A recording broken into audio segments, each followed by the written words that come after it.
ஹஸ்பண்டுக்கு மட்டும் எங்கே இருந்து தான் இந்த ஆஃபர் ரீல்ஸ்லாம் இன்ஸ்டாவில் பாப்பாய் வருதுன்னே தெரியலங்க.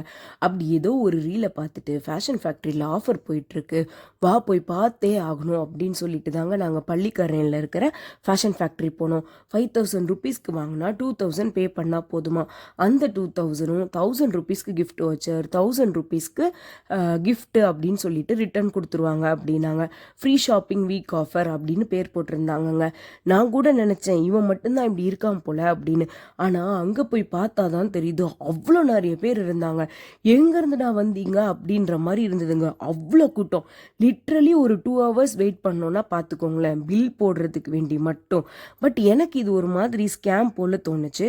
Maybe I am wrong. எனக்கு அப்படி தோண ரீசன் என்னன்னா, சில பிராண்டட் ட்ரெஸ்ஸஸ் நம்ம அஜியோ ஆப்பில் பார்ப்போம்ல, அந்த இதில் இருக்கிற டேக் ப்ரைஸை விட இங்கே கொஞ்சம் ஜாஸ்தியாக இருந்த மாதிரி இருந்ததுங்க. அண்ட் ஆல்சோ லேடிஸ்க்கு ட்ரெஸ்ஸஸ் வந்துட்டு 1000 ருபீஸ் 2000 ருபீஸ்க்கு மேலே உள்ள கலெக்ஷன்ஸ் தாங்க ஜாஸ்தியாக இருந்தது. ஆனால் மென்ஸுக்கு இது ஒரு நல்ல ஆஃபர். ஏன்னா ஒரு நல்ல பிராண்டட் ஜீன்ஸ் வாங்கணுன்னாலே ஒரு 2500 ஆகிடும். அப்படின்னா 2 ஜீன்ஸ் வாங்கலாம். அப்படி கனெக்ட் பண்ணி தாங்க நாங்கள் 2 ஜீன்ஸ் வாங்கிட்டு வந்தோம். 1000 ருபீஸ்க்கு கிஃப்ட் வவுச்சர் கொடுத்தாங்க. அது வந்து அடுத்தடுத்த ஷாப்பிங்க்கு யூஸ் பண்ணிக்கலாம் அப்படின்ற மாதிரி. இன்னொரு 1000 ருபீஸ்க்கு கிஃப்ட் கொடுப்பாங்கல்ல, அதில் வந்துட்டு ஒரு பில்லோ செட் கொடுத்தாங்க. அதோட குவாலிட்டியுமே கொஞ்சம் சுமாராக தாங்க இருந்துச்சு.